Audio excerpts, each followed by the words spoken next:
मुझे पढ़ना है साहब, मगर मेरे पति अब मुझे पढ़ने नहीं दे रहे। आप उनको समझाओ मैं ज्योति मौर्य नहीं बनूंगी।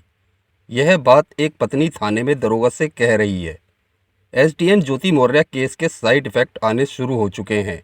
जैसा कि हमने अपने पहले ही वीडियो में आशंका जाहिर की थी कि एसडीएम जैसे पद पर रहते हुए ज्योति मौर्य, जो कि लाखों महिलाओं के लिए एक मिसाल है, उसका अपने पति आलोक मौर्य के साथ ऐसा व्यवहार न सिर्फ समाज को बल्कि आईएएस जैसी पद की गरिमा को भी ठेस पहुंचाता है।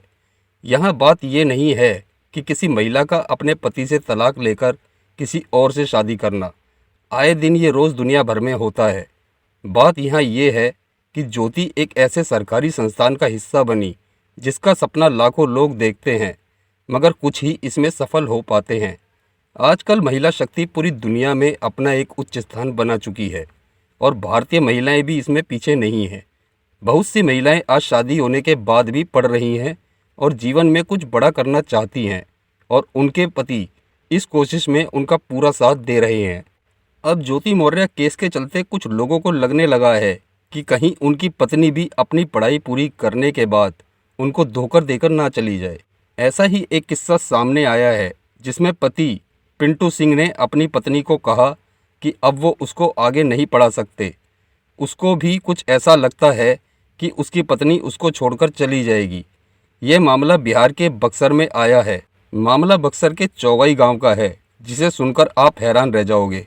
जहां एक पति ने यहां तक कह दिया है कि वो अपनी पत्नी को ज्योति मौर्य नहीं बनने देगा और अब वह उसको आगे नहीं पढ़ा सकता।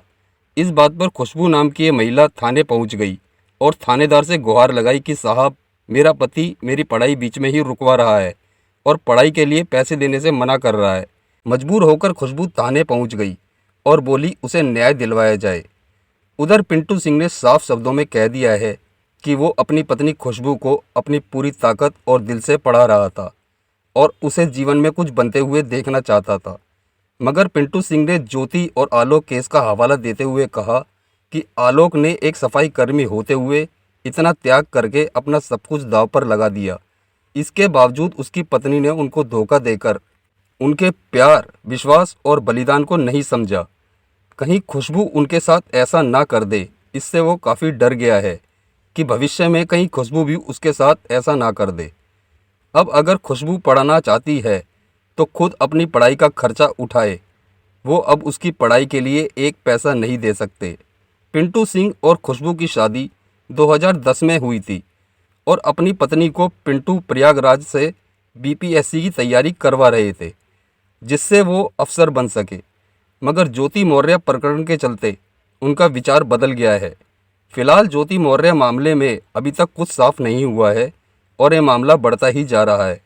मगर देखना ये है कि क्या खुशबू अपने पति पिंटू को अपनी पढ़ाई के लिए राजी कर पाती है या नहीं। अगर नहीं, तो फिर खुशबू का अगला कदम क्या होगा। इस मामले पर आपका क्या कहना है, कृपया कमेंट्स में बताएं। वीडियो को लाइक और चैनल को सब्सक्राइब करें। धन्यवाद।